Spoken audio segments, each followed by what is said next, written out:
Good morning dear student. Start करते हैं आज का लेक्चर। अमेबियोसिस एक डिजीज़ है जो आपकी होती है अमीबा हिस्टोलिटिका। एंटामीबा हिस्टोलिटिका ये क्या है? एक प्रोटोजोन है, parasite in the large intestine of humans. और ह्यूमंस के लार्ज इंटेस्टाइन में ये पैरासाइट के रूप में लिव करता है। ठीक है। Symptoms of this disease include constipation, बहुत ज़्यादा बेचैनी टाइप, और abdominal pain, cramps, stool with excess mucus and blood clots. तो यहाँ पर क्या हो जाता है? बहुत ज़्यादा म्यूकस का एक्सेस क्या हो जाता है? कलेक्शन हो जाता है, जिसकी वजह से स्टूल बन जाते हैं बॉडी में। और साथ ही क्या होते हैं? जो वेस्कुलर बंडल है उसमें जगह जगह क्लॉट बन जाते हैं। ठीक है। Circulatory system, sorry. House flies act as mechanical carrier and serve to transmit the parasite from feces to infected person to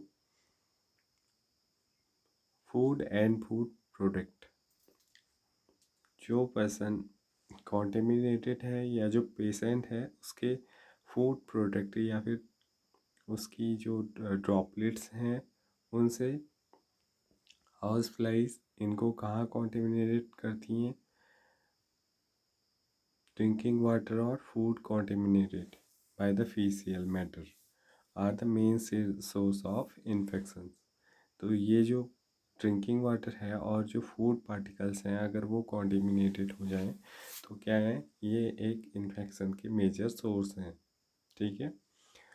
next है Ascaris, the common round worm and Wuchereria, the filarial worm. तो अलग अलग worm हैं यहाँ पर आपके पास, एक Ascaris है और एक वॉलचेरिया। ठीक है। ये किसके अंदर आते हैं? ये हेलमिंथीज के अंदर आते हैं। Which are known to be pathogenic to man, को जाना जाता है पैथोजेनिक के रूप में ह्यूमंस के लिए। Ascaris and intestinal parasite causes ascariasis. ये ह्यूमंस की बॉडी में इंटेस्टाइन के अंदर एक पैरासाइट है जो ह्यूमंस में एस्केरिएसिस डिजीज़ को कॉज करता है। Symptoms of these disease include internal bleeding, muscular pain, fever, anaemia and blockage of the intestinal passage. तो जो इंटेस्टाइनल पैसेज है उसको ब्लॉक करता है।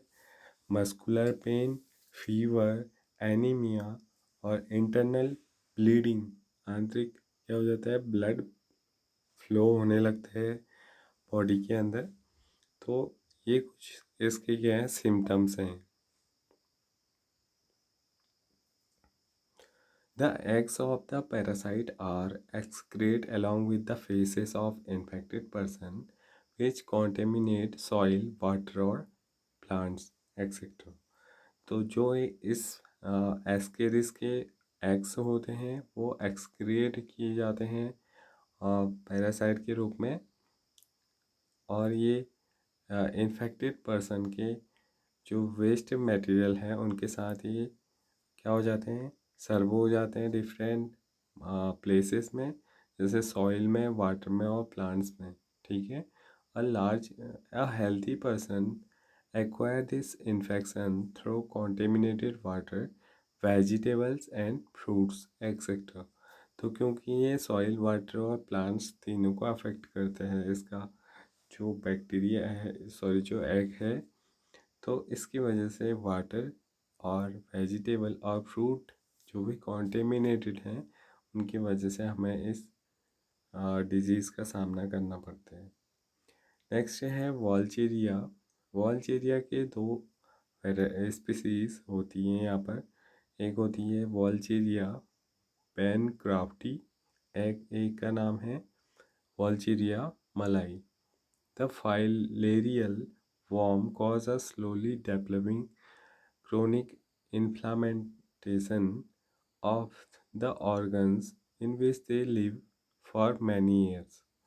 तो क्या करती हैं ये दोनों वॉलचिटिया पेनक्राफ्टी और वॉलचिटिया मलाई, ये एक ऐसे वॉर्म हैं, फाइलेरियल वॉर्म बोलते हैं, जिनकी प्रॉपर्टी होती है वो धीरे धीरे किसी भी होस्ट के ऑर्गन को क्या करती हैं, वो वहाँ पर मल्टीपल डिवीजन वो करती हैं और एक कॉलोनी का वहाँ पर फॉर्मेशन कर लेती हैं। ठीक है, तो इसकी वजह से ऑर्गन्स क्या हो जाता है, वो जो उसका स्ट्रक्चर होता है वो डिस्टर्ब हो जाता है। The lymphatic vessel of the lower limb and the disease is called elephantiasis, क्योंकि यहाँ पर काफ़ी ज़्यादा अमाउंट में जो सेल्स होता है उनका क्या होता है, कॉन्टिमिनेशन होता है, वो सारी एक साथ कलेक्ट हो जाती हैं। तो लोअर लिम्ब का पार्ट क्या हो जाता है, इसमें स्वेलिंग वाला हो जाता है। ठीक है, उसका स्ट्रक्चर काफ़ी ज़्यादा इंक्रीज हो जाता है। और इस डिजीज़ को क्या कहा जाता है, एलिफेंटियासिस या फिर filariasis. The genital organs are also often affected, resulting in gross deformities. Okay, इसके अलावा भी जो जेनेटल ऑर्गन्स हैं वहाँ भी इसका अफेक्ट देखने को मिलता है और इसकी वजह से इनफर्टिलिटी डेवलप्ड हो जाती है। The pathogens are transmitted to a healthy person through the bite of female mosquito vectors. ऐसे फीमेल मॉस्किटो जो वेक्टर के रूप में यूज़ किए होते हैं, उनकी बाइट से ये डिजीज़ किसी भी ह्यूमंस को हो सकती है। Many fungi belonging to the genera Microsporum, Trichophyton and epidermophyton are responsible for ringworm। इसके अलावा फंगीज की भी कुछ वेराइटीज़ ह्यूमन को अफेक्ट करती हैं। ह्यूमन में वो रिंगवर्म नाम की एक डिजीज़ को क्रिएट करती हैं। इसमें मेनली माइक्रोस्पोरियम ट्राइकोफाइटोम और एपिडाइमोफाइटोन दो स्पीसीज़ हैं, काफ़ी ज़्यादा ये अफेक्ट करती हैं ह्यूमन के स्किन में। क्या करती हैं, वाइट कलर के डेड सेल्स का फॉर्मेशन करती हैं, which is one of the most common infectious disease in man. और हम इन्हें मैन डिफरेंट इंडिविजुअल्स में हमने इन डिजीज़ के बारे में देखा है। उनकी बॉडी में क्या होता है, वाइट वाइट कलर के या फिर थोड़ा सा स्किन बाहर की ओर निकले हुए गोल गोल चकते दिखाई देते हैं। Appearance of dry scaly lenses on various parts of the body such as skin, nail and scalp। ये डिफरेंट बॉडी पार्ट में क्या करती हैं, ड्राई और स्केली लेंसेज सेल्स वहाँ पर हो जाती हैं। ठीक है, तो उस पार्ट का कलर थोड़ा सा चेंज हो जाता है। These lesions are accompanied by intense itching। Heat and moisture help these fungi to grow. क्या होता है, अगर हम ज़्यादा हीट वाले और मॉइस्चर वाले अगर जगहों में जाएं, यानी कि कहीं पुराने कमरे में, तो उस टाइम पे ये फंगी की वजह से हमें ऐसे इन्फेक्शन हो सकते हैं, which makes them thrive in skin fold such as those in the groin और बिटवीन द टोज। तो इस वजह से जो रिंगवर्म है वो हमारी टोज और गोरियन के इनसाइड स्किन में फोल्ड बना के ग्रो करने लग जाता है। ठीक है, ringworms are generally acquired from soil और बाय यूजिंग टॉवल। अगर हम सॉइल से ये हमारी बॉडी में जाते हैं या फिर इन्फेक्टेड पर्सन के टॉवल, क्लोथ्स और इवन कॉम्ब से भी अगर हम कॉम का यूज़ भी कर रहे हैं तो हम इन्फेक्टेड हो सकते हैं। ठीक है, maintenance of personal and public hygiene is very important. अपना भी और पब्लिक का भी जो हाइजीन है उसको मेंटेनेंस करना क्या है, एक बहुत बड़ा काम है। For prevention and control of many infectious disease. किस चीज़ के लिए? बचने के लिए और बचाव के लिए। बहुत सारी जो इन्फेक्शियस डिजीज़ हैं उनको होने से रोकने के लिए हमें इन चीज़ों की जानकारी होना बहुत ज़रूरी है। ठीक है। Measures for personal hygiene include keeping the body clean. अगर हम मेजर्स को देखें कौन से हमारे पर्सनल हाइजीन के लिए ज़रूरी हैं, तो हमारी बॉडी को क्या करना चाहिए? हमें क्लीन करना चाहिए। Consumption of clean drinking water, और अच्छे साफ़ सुथरे वाटर को ड्रिंक करना चाहिए। फूड, वेजिटेबल्स, फ्रूट एक्सेट्रा, हर एक चीज़ को हमने बहुत शुद्धता के साथ प्रिपेयर करना चाहिए। ठीक है। Public hygiene includes proper disposal of waste and excreta. इसके अलावा पब्लिक हाइजीन को बनाने के लिए हमें क्या करना है? प्रॉपर डिस्पोजल करना है वेस्ट मटेरियल का, और जो भी एक्स्ट्रा प्रोडक्ट जिसको हम यूज़ नहीं कर रहे हैं उसको अच्छे से डिस्पोजल करना हमारी आदत होनी चाहिए। Periodic cleaning and disinfectioning of water reservoirs, और एक बड़े बायोडाइवर्सिटी लेवल या फिर एक इस इकोसिस्टम के रूप में हमने अपने जो रिजर्वायर हैं उनका भी डिसइंफेक्शनेशन करना ज़रूरी है। जैसे पूल्स, क्रॉस पूल्स, टैंक्स। ठीक है। हमारे घर में जो वाटर टैंक्स हैं उनको भी हमने डिसइंफेक्शियस करना ज़रूरी है। और observing standard practices of hygiene in public catering, और जो कैटरिंग वाली जो सर्विसेज है उसमें भी काफ़ी हाइजीन रखने की ज़रूरत है। These measures are particularly essential where the infectious agents are transmitted through food and water, such as typhoid, amoebiasis and ascariasis। तो ये जो डिजीज़ हैं जो वाटर और मेनली फूड, कॉन्टेमिनेटेड फूड से ट्रांसमिट होती हैं, जैसे तो इनके लिए हमें क्या करना है? काफ़ी ज़्यादा मेजर्स को फॉलो करना है। In case of airborne disease such as pneumonia and common cold, in addition with the above measures, close contact with the infected person or their belongings should be avoided।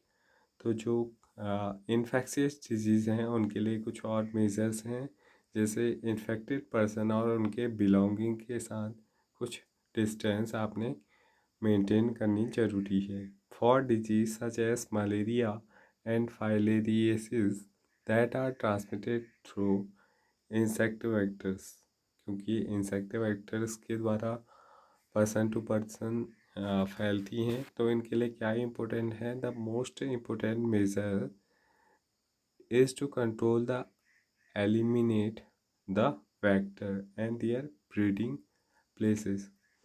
Mosquitoes के जो living places हैं उनको सबसे पहले हमने क्या करना है? डिस्ट्रॉय करना है, वेक्टर्स को डिस्ट्रॉय करना है।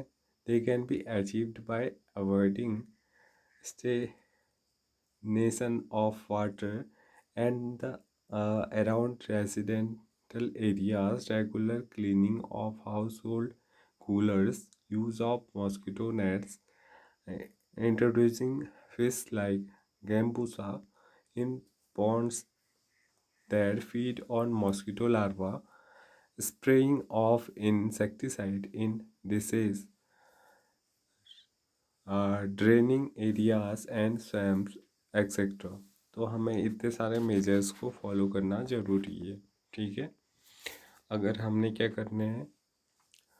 अगर हमने वाटर बॉर्न जो इन्फेक्शियस डिजीज़ हैं उनको अगर हमने प्रिवेंट करना है उनसे, तो उनको कंट्रोल करने के लिए हमें कुछ कंट्रोल मेजर्स को यूज़ करना बहुत ज़रूरी है। जैसे हमने गैम्बूसा जो एक फ़िश है, ये लार्वा मॉस्किटो के लार्वा को क्या करती है? ईट करती है। तो इसको इंट्रोड्यूस करना चाहिए अपने पॉन्ड्स के अंदर। ठीक है। और डेली अपने हाउस होल्ड थिंग्स की भी हमने क्या करनी चाहिए? क्लीनिंग करनी चाहिए। जो हमारे आसपास जो भी स्टैग्नेंट वाटर एरियाज़ हैं, जहाँ पर अक्सर रेनिंग के बाद क्या हो जाता है, वाटर कलेक्ट हो जाता है, तो उन एरियाज़ में हमने सफाई रखनी चाहिए, वाटर को कलेक्ट नहीं होने देना चाहिए।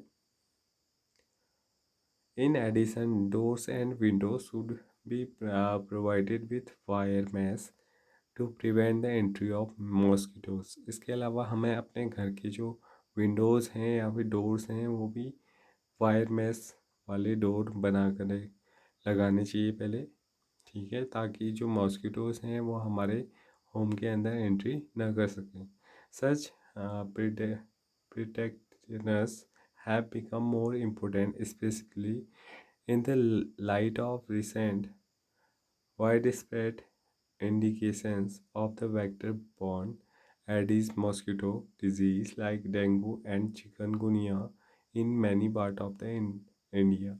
तो इसके अलावा मलेरिया के अलावा जो डेंगू है और जो चिकनगुनिया है, इसके लिए भी जो एडीज मॉस्किटो है वो क्या होती है, इसके लिए वेक्टर का, वो इसके लिए पैथोजन होती है मलेरिया के लिए, सॉरी डेंगू के लिए और चिकनगुनिया के लिए।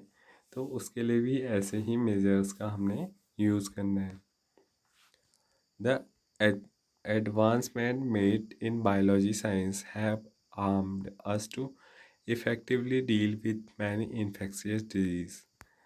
जो बायोलॉजिकल साइंस ने अपने डिफरेंट फील्ड में वर्क किया है, उसकी वजह से अब हम इन इन्फेक्शियस डिजीज़ के लिए क्या कर सकते हैं, अलग अलग जो ट्रीटमेंट मेथड हैं या फिर कंट्रोल मेजर्स हैं या प्रिवेंशन मेथड हैं, उनका यूज़ कर सकते हैं।